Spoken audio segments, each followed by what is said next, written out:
Thanks a lot for stopping by. Thanks for taking the time. Really glad to have this young man on. You know his last name is very famous. It's Braeden Sorbo. He is, of course, Kevin Sorbo's son. How are you, Braeden? Good to see you. Good to meet you. Hey, good to be here. Thanks for having me. He's an actor. He's an author. He's a comedian. He's got great virality over on social media, which we'll get into in depth in a moment. He's in a couple of movies coming up, Left Behind and also Miracle in East Texas, which is coming out, I believe, next month, Miracle in East Texas. And you're also an author. Dude, you can't be 20. How old are you? I'm 22.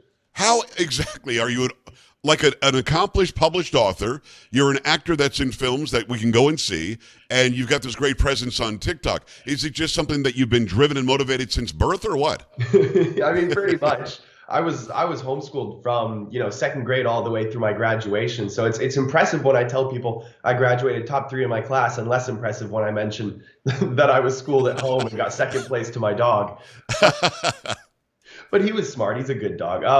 No, I mean, I was traveling all around growing up on sets, and so I had this experience of being behind the camera and seeing what it was like, being in front of the camera, being, on each aspect of each role that's required for a crew and cast to complete a film. And I sort of have adapted that into my personal life in many different ways. And so it's enabled me to do all this public speaking and to do this writing. I was just at the University of Akron talking about masculinity and feminism, specifically because my brand on social media, on TikTok, is primarily comedy, and on Instagram is a lot more geared towards fitness and a healthy lifestyle. I mean, my shirt right here that you can see says "Take Steroids."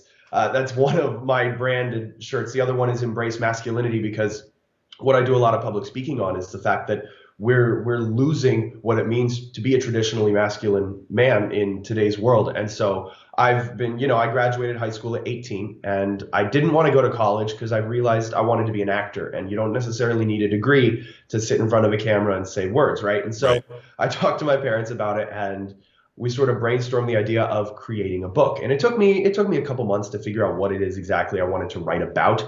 But in the end, I kind of whittled it down to the fact that I love making people laugh, and I've always been interested in politics. I did competitive speech and debate from my freshman year of high school all the way to my senior year graduation.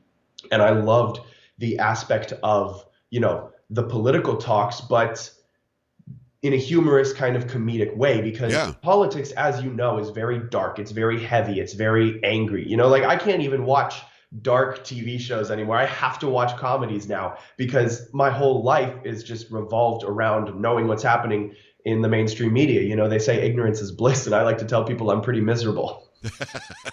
It is Braeden Sorbo. You can go and follow him. Over on TikTok, is it actually your first and last name? Yeah, it started with just Braeden S because I was working on developing my own brand. And once I hit about 500,000 followers, I realized that this could be something that I really could, grow with. And so I attached my full name to it. And I love the videos that you're putting up there. I've got to go back to the Take Steroids brand. Hello. So what was the thought process coming up with that? You know darn well the left is now going to try to cancel you for any suggestion that people take steroids, or the fact that you think masculinity is okay. Like, of course, I think, and your dad thinks, of course it's okay. But what was the thought process coming up with that? It's going to be controversial. Yeah, I've always been invested in controversy. I've loved kind of the aspect of taking the path less traveled. And so when I was creating these shirts, I had Embrace Masculinity, which in itself is very kind of, going against the grain. Yes. I was sitting down eating my food, and my friends and I, we've always made jokes about, oh, what if I just take one cycle, just juice really quick, just to see what happens. And so we've always made those jokes, and I thought that would actually be a funny t-shirt. And so here it is.